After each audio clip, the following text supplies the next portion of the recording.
যত বড়, আল্লাহ যত দামি, আল্লাহর শপথ তত দামি। আল্লাহ যদি কোনো বস্তুর কসম খায়, ওই বস্তু আর সাধারণ বস্তু থাকে না, অনেক দামি হইয়া যায়। আল্লাহ যদি কোনো বস্তুর কসম খাইয়া কোনো একটা কথা বলে, ওই কথা আর সাধারণ কথা থাকে না, অনেক দামি কথা হইয়া যায়। ঠিক।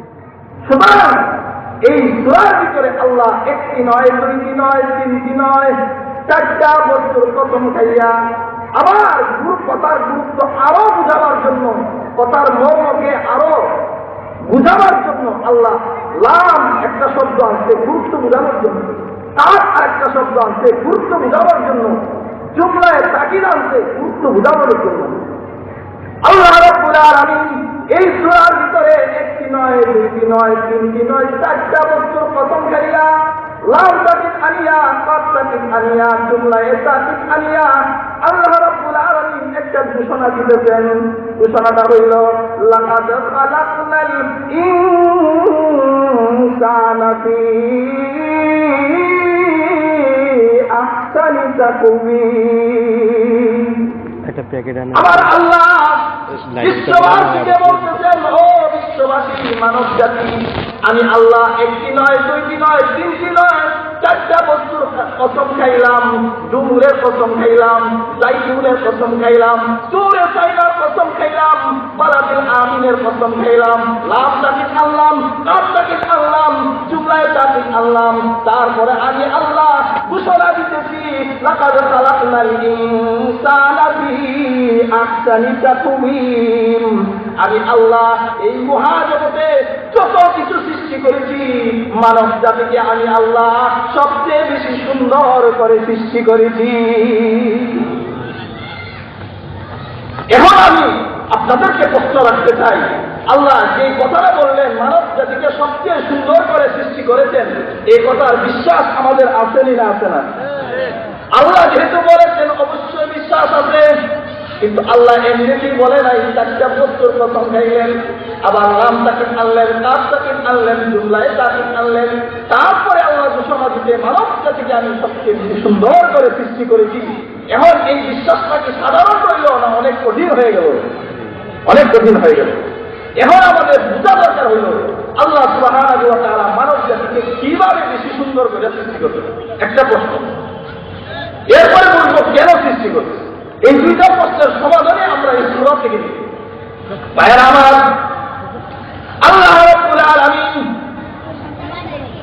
যত সমস্ত কারণে মানব জাতিকে শ্রেষ্ঠত্বের ঘোষণা দিলেন, সমস্ত শ্রেষ্ঠত্বের কারণ এই মজলিসে বলে শেষ করা সম্ভব না। এই মজলিসে বসে সমস্ত কারণগুলো বর্ণনা শেষ করা সম্ভব না। তবে তিনটা পয়েন্ট বলব। এক নম্বর পয়েন্ট হইল, ও বিশ্ববাসী মানব জাতি, তোমার পা থেকে মাথা পর্যন্ত এই 3.5 দেহটা আমি আল্লাহ এমন কিছু ময় মশলা দিয়া, এমন কিছু উপকরণ দিয়া আমি আল্লাহ তোমাকে সৃষ্টি করেছি। এই তামাম পৃথিবী সৃষ্টি করতে যাইয়া আমি আল্লাহ যত কিছু ময় মশলা, যত কিছু উপকরণ আমি আল্লাহ এখানে শেষ করেছি। আমি আল্লাহ তোমার 3.5 দেহের ভিতরে সব কিছু সৃষ্টি করেছি। 3.5 দেহের ভিতরে আল্লাহ সব কিছুর সমন্বয় ঘটাইছে। এই গোটা পৃথিবী জগৎ সৃষ্টি করতে যায় আল্লাহ যত উপকরণ ব্যবহার করেছে, সুবহানাল্লাহ। খুব সংক্ষেপ কথা হইল, আল্লাহ রাব্বুল আলামিন এক আয়াতের মধ্যে বলেন, ওয়া সানুরিহিম আয়াতিনা ফিল আফাক ওয়া ফি আনফুসিকুম হাত্তা ইয়াতাবায়্যানা লাহুম আন্নাহুল হক। আমি আল্লাহ দুইটা জগৎ বানাইছি, তোমার মাথা থেকে পা পর্যন্ত হইল একটা জগৎ, আর এই দুটা বিশ্ব জগৎটা হইল আরেকটা জগৎ। দুইটা জগতের মধ্যে পার্থক্য হইল, ওইটা হইল বড় জগৎ আর এইটা হইল ছোট জগৎ। বড় জগৎ সৃষ্টি করতে যাইয়া আমি আল্লাহ যতগুলো ময় মশলা উপকরণ আমি আল্লাহ সেখানে শেষ করেছি। বললারে তোর 3.5 দেহ সৃষ্টি করতে যাইয়া আমি সব কিছু ময় মশলা উপকরণ আমি তোর মধ্যে শেষ করেছি। তাই না? কিভাবে? খুব সংক্ষেপ কথা হইল আগে বড় জগৎটা খুব সংক্ষেপে বুঝি। আমরা যে পৃথিবীতে আছি এই পৃথিবীর 7টা স্তর আছে। ওয়াল আরদু মিসলুহুন্না, এই জমিনেরও 5টা স্তর আছে, 7টা স্তর আছে। কোন কোন তাফসীরকারক নিয়েছেন এই 7টা জমিনকে আল্লাহ রাখছে একটা পাথর খণ্ডের উপর। সুবহানাল্লাহ বলেন, সুবহানাল্লাহ। পাথর খণ্ডের উপর। পাথরকে রাখছে আল্লাহ সুবহানাহু ওয়া তাআলা একটা মাছের পিঠের উপরে, মাছকে রাখছে আল্লাহ পানির উপরে, পানিকে রাখছে আল্লাহ একটা তেলিলের উপরে, আর এই তেলিলটাকে আল্লাহ সূর্যকে মহাশূন্যে ঝুলায়া রাখছে। সুবহানাল্লাহ সুবহানাল্লাহ। প্রত্যেকটা কথার দলিল আছে, এই দলিলের দিকে এখন যাব না। ভাইয়ের আওয়াজ এই হলো নিচের দিকে, এখন উপরের দিকে যান। 7টা আসমান আছে। আল্লাহু আকবার বলেন।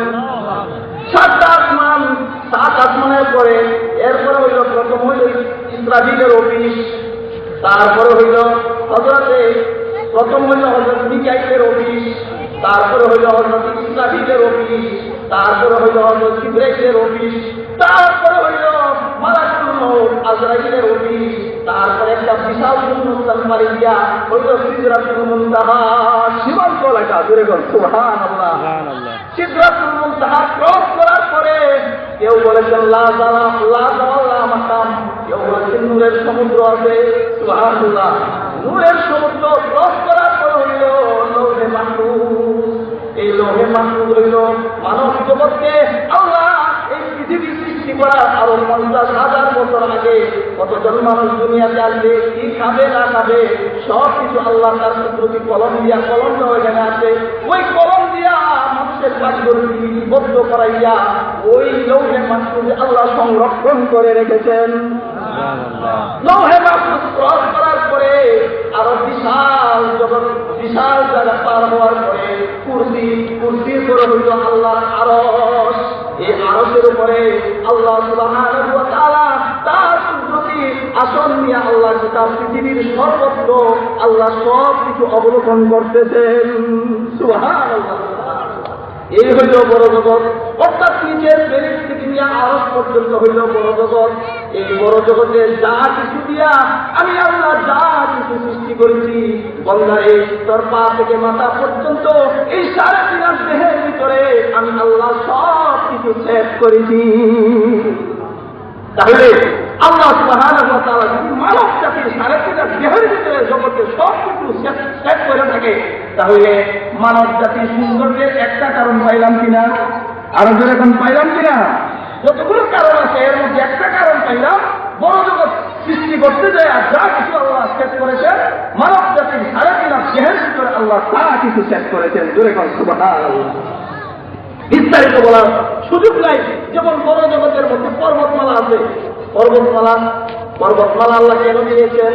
ভাইরা আমার, পর্বতমালা দেওয়ার রহস্য হইল মহান আল্লাহ সুবহানাহু ওয়া তাআলা পর্বতমালা দিয়েছেন এই জন্য জগতের ভিতরে জমিনের মধ্যে পানি বেশি না মাটি বেশি? 3 ভাগ হইল পানি, 1 ভাগ হইল মাটি।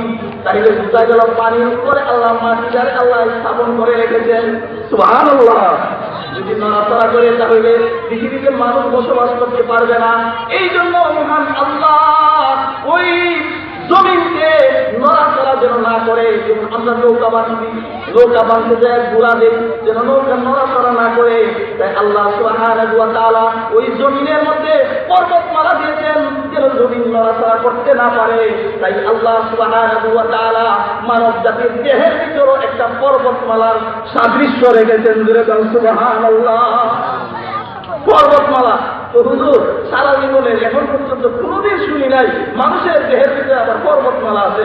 ভাইরা আমার, একটি গভীর দৃষ্টিতে লক্ষ্য করুন, দেখবেন পেয়ে যাবেন আপনার পা থেকে মাথা পর্যন্ত এই 3.5 বডির ভিতরে হাড় আছে কিনা? আরো জোরে বলেন। এই হাড় হইল মানব দেহের পর্বতমালা। সুবহানাল্লাহ। একটু লক্ষ্য করে দেখেন, এই দেহের ভিতরে যদি হাড় না থাকতো তাহলে যুগ চিনেননি, যুগ কেতু চিনেননি, যুগের মতো আমাদের হাঁটতে হইতো, কেতুর মতো আমাদের হাঁটতে হইতো। হাত পা নড়াচড়া করিয়া এরকম মজলিসে আসা, এক জায়গা থেকে আরেক জায়গায় যাওয়া, পানাপুরি মাস্তানি করা কোনো কিছুই আমাদের পক্ষে সম্ভব হইত না। ঠিক। শরীরের ভিতরে যদি হারাম না থাকে, এই মানুষটা যুগের মতো হয়ে যাবে, কিছুর মতো হয়ে যাবে, নড়াচড়া করতে পারবে না। তাই মানব দেহকে আল্লাহ মজবুত রাখার জন্য আল্লাহ মানব দেহের হাতকে আল্লাহ পর্বতমালা বানাইছে।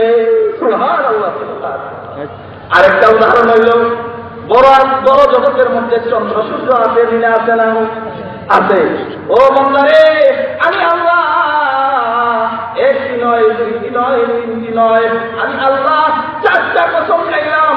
জাইতুনের কসম খাইলাম, ডুমুর ফলের কসম খাইলাম, তুলে চাইনার কসম খাইলাম, বালাদিন আমিনের কসম খাইলাম, লাম তাকে আনলাম, কাপ তাকে আনলাম, জুমলায় তাকে আনলাম।